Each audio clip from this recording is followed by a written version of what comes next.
July 2005, Charleston, South Carolina. Rhonda Alford attempts to check in with her mother and stepfather in Jacksonville, Florida, but receives no answer. Although she found it odd that she couldn't reach them, she tried to brush off any feelings of worry because they're adults, they might be busy. But over the next few days, she is still unable to reach them at any point. Eventually, her worry gets the best of her, and she decides to hop in her car and drive the 4 hours to Jacksonville, Florida to check on them in person. However, when she arrives to their home, their car is gone, and they're nowhere to be found. Knowing that this is just not like them, Rhonda reaches out to the Jacksonville Police Department to file missing persons reports for her mother and stepfather. It really didn't take long for police to piece together what had happened, but even the most experienced officers were not prepared to learn of the greed, betrayal, and brutality that had befallen Rhonda's mother and stepfather. This is the story of Reggie and Carol Sumner.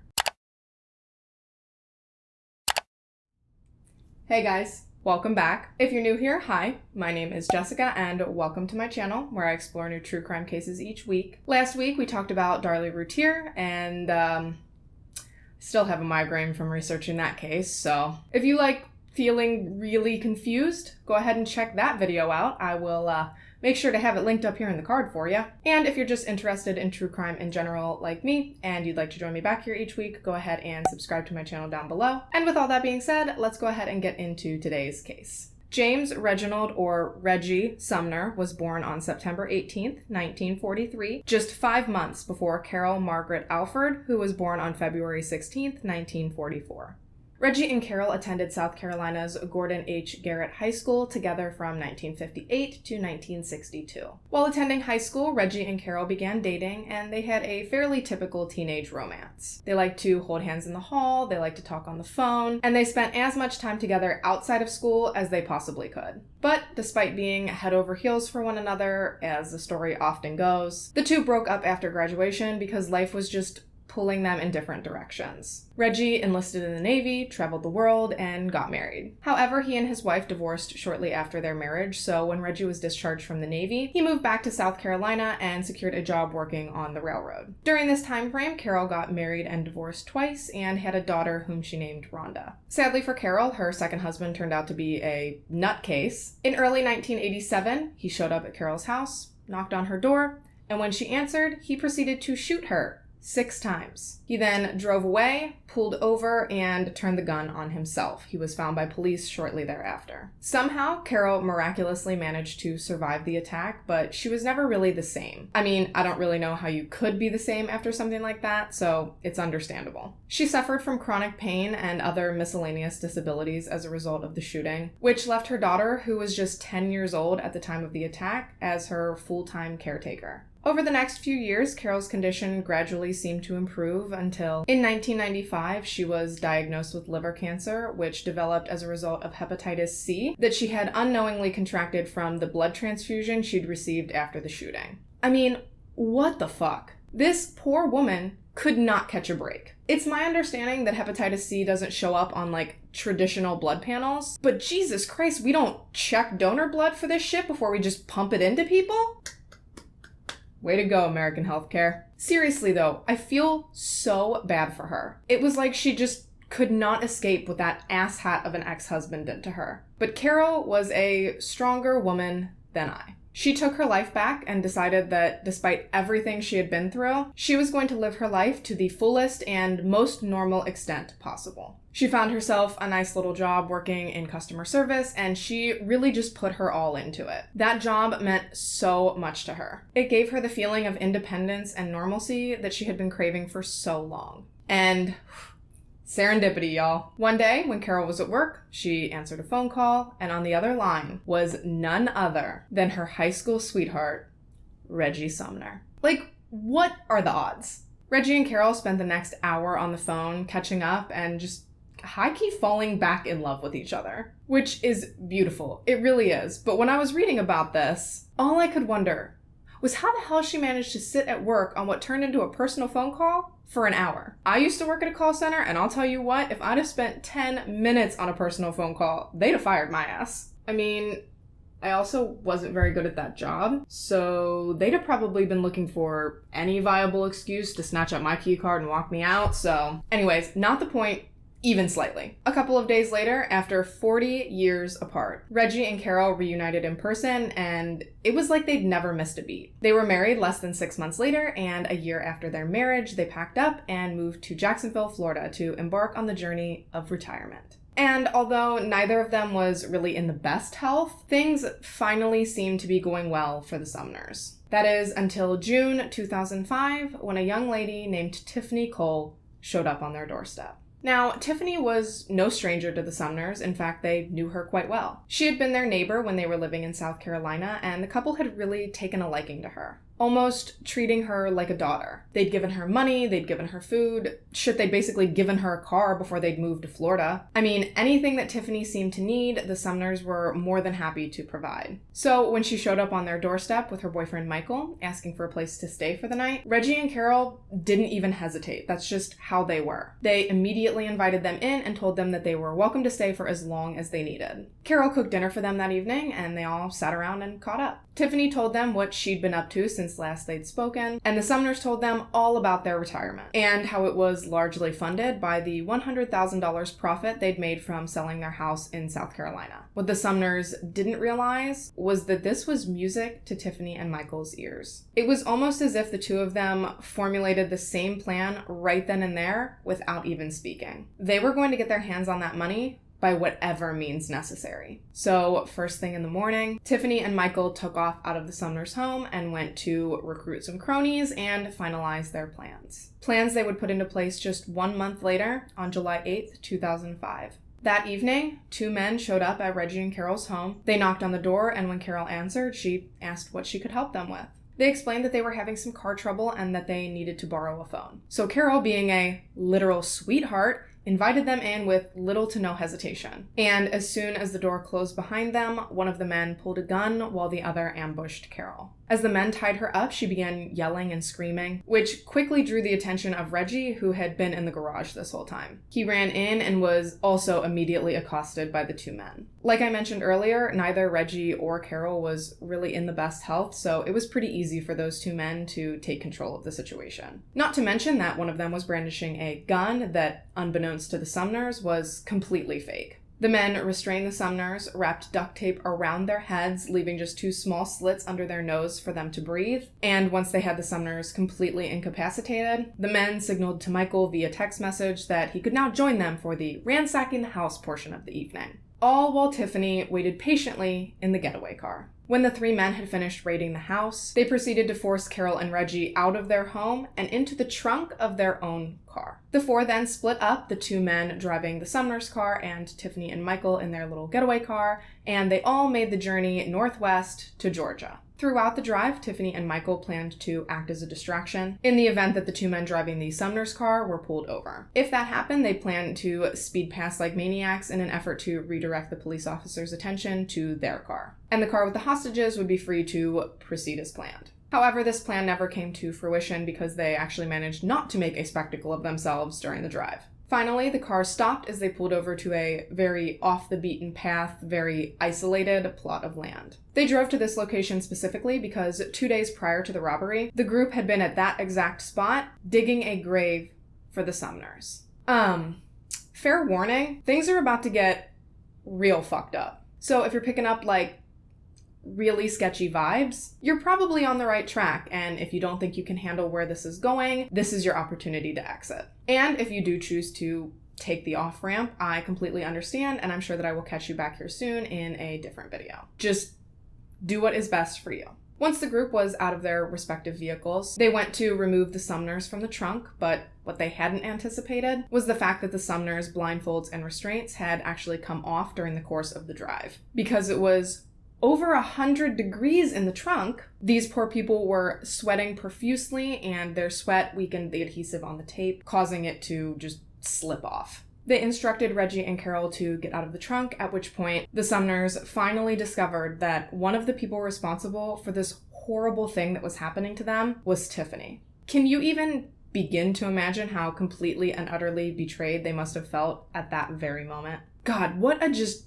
horrible, awful, terrible person. All for money and some guy she'd been dating for 3 weeks.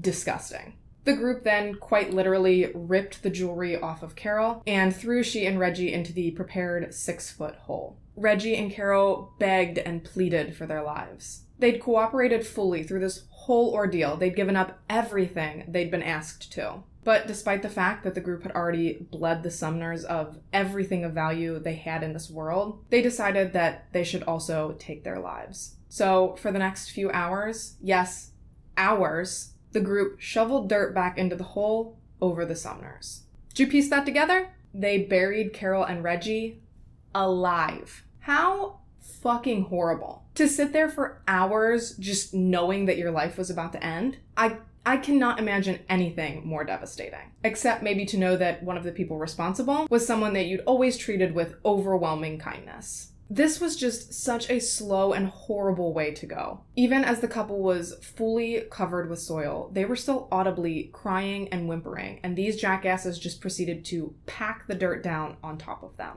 It's nauseating to explain this. And once the group finished, they left.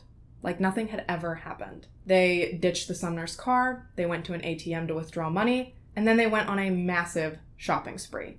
Deplorable. Thankfully, what they didn't anticipate or take into consideration was that Carol's daughter, Rhonda, was extremely close to her mother and stepfather. She typically spoke to them at least once a day, so when she couldn't get a hold of them, she started to worry. She spent days frantically trying to reach her mother, but never received an answer. This went on for about 3 days until her worry finally got the best of her. She hopped in her car and drove herself 4 hours down to Jacksonville to see for herself what was going on. And as soon as she walked into her mother and stepfather's home, she got a sickening feeling. Their car was gone, but all of their lights were on. Their dog was still there. The kitchen was a mess. There were plates of uneaten food sitting on the table, and to top it all off, all of Reggie and Carol's medications were sitting untouched on the counter. The medication specifically was the last straw for Rhonda. She knew that Reggie and Carol could not go even a day without their medicine. Reggie's was for his diabetes and Carol's was for her liver cancer. If they had gone anywhere out of their own free will, that medicine would have gone with them. Rhonda immediately contacted the Jacksonville Police Department and filed missing persons reports for her mother and stepfather. In response, the police reached out to the local media and requested that they run the story of Reggie and Carol's disappearance, and it blew up. The story was everywhere, which made police super hopeful that they'd get some helpful information or even some tips from the public. But instead, nothing. Crickets. Just radio silence. No one seemed to know anything about what had happened to Reggie and Carol Sumner. So police moved on to attempting to locate the Sumners' car. Because it was also missing, they were hopeful that if they found the car, they could kind of backtrack from there and hopefully locate the couple. Surprisingly, it didn't take police long at all to find the car. It had been abandoned on a dirt road about an hour outside of Jacksonville. They thoroughly searched the vehicle, but were unable to recover any evidence or helpful information from inside, which kind of put them back at square one, but not for long. The very same day that the car was located, the Jacksonville Police Department received a phone call from Reggie Sumner. He explained that he and his wife had decided to go away for a couple of days and that the search for them was completely unnecessary and should be called off immediately. He even put Carol on the phone to corroborate his story and assure them that she was fine as well. The problem was that the people on the phone sounded like they were about 20, and the Sumners were both in their 60s. So all this phone call did was further police suspicions that something was not right. But just to be sure, they had Rhonda listen to the recording of the phone call, and right away, she declared with 100% confidence that the man on the phone was not Reggie, and that the woman was most certainly not her mother. Obviously, whoever had made this phone call wanted police to stop looking for the Sumners, so they did the opposite. They traced the phone call, operating under the assumption that whoever had made the call had to know something about what had happened to Carol and Reggie. And while waiting for the phone trace information to come back, the police also took a deep dive into Reggie and Carol's banking information, hoping that that might point them in some kind of direction. And boy did it. As it would turn out, money had been withdrawn from one of their bank accounts at an ATM in South Carolina after they'd gone missing. So police requested the security footage from said ATM from said bank, and sure enough, the man pictured in the video was not Reggie or Carol Sumner. Rather, a young man that was assumed to be in his early to mid-20s. What was unfortunate was that they had no idea who this man was. So the video wasn't like super helpful right away. Also not particularly helpful was the phone trace information from the call police had received from the phony Sumners. It traced back to a fake name and a fake address, which felt like a very real dead end at first. But after digging into the call log for this phone, police discovered that it had been used at a car rental agency in South Carolina to rent a car. A car that happened to match the exact description of the vehicle pictured in the ATM surveillance footage. From there, the rental agency was able to provide the name of the woman who had rented the car. A woman named Tiffany Cole. Dun dun dun. I'm sorry, I have to stop doing that. Using the standard satellite tracking equipment built into the rental car, police were able to track Tiffany to a hotel in South Carolina. And just days after the murder had taken place, police rolled up to the hotel like 5 people deep and arrested Tiffany Cole, her boyfriend, Michael James Jackson, and their friend, Alan Wade. Just before their arrest, the trio was sitting in their hotel room, surrounded by just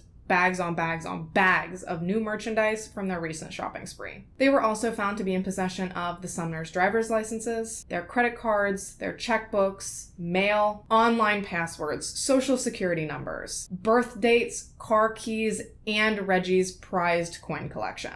Sloppy. They were arrested right away and taken to the police station where they were interrogated one by one. At first, they all acted completely oblivious to anything that had to do with the Sumners. They claimed that they had no idea what was going on and that they were in no way connected to their disappearance. But eventually, this is why you're gonna do some shit, do it alone, because someone always cracks. In this particular instance, it was Tiffany. Now, she didn't fully crack. Say crack again. Crack. But she started to open up just a little bit, and that's all it takes for police to work their way in, and then boom, whole damn operation coming down. She explained to police that yes, they had robbed the Sumners, but beyond that, she didn't know anything. During this ever so enlightening conversation, she also implicated a 4th person, a friend of Alan Wade's, a young Mr. Bruce Nixon. So police went out, rounded up old boy, and brought him down to the station to join the party. Little did Tiffany know that introducing Bruce to the equation would actually be a really poor decision on her part, because he walked in, sat down, and sang like a fucking canary. He told police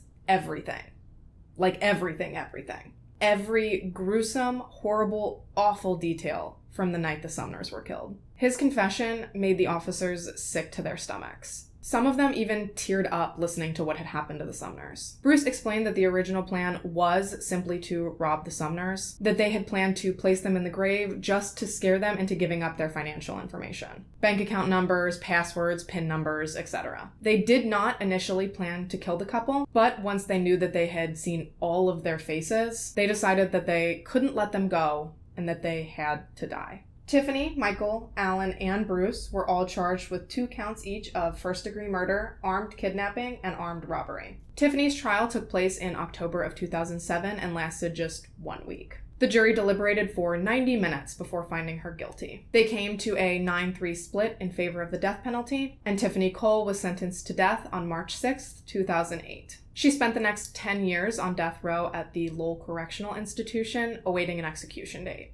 But before she could be put to death, the Florida Supreme Court ordered her a new sentencing hearing. This was because a 2016 U.S. Supreme Court hearing had determined that Florida's allowance of non-unanimous jury verdicts in death penalty cases violated the Sixth Amendment. Now, I can't find anywhere that definitively says whether or not she's been resentenced, but everything I can find still says that she's sitting on death row, or life row, as she calls it. Michael Jackson and Alan Wade were also both sentenced to death, also had their sentences thrown out, and are also awaiting new sentences. Bruce Nixon was spared the death penalty and sentenced to 45 years in prison. At his sentencing, the judge said that he had walked into court fully prepared to sentence Bruce to life in prison, but he'd reconsidered due to Nixon's cooperation with police, as well as pleas for leniency from both victims' families. Reggie's brother Revis stated, quote, "Nothing can bring back my brother and his wife, but forgiving you, but not excusing you,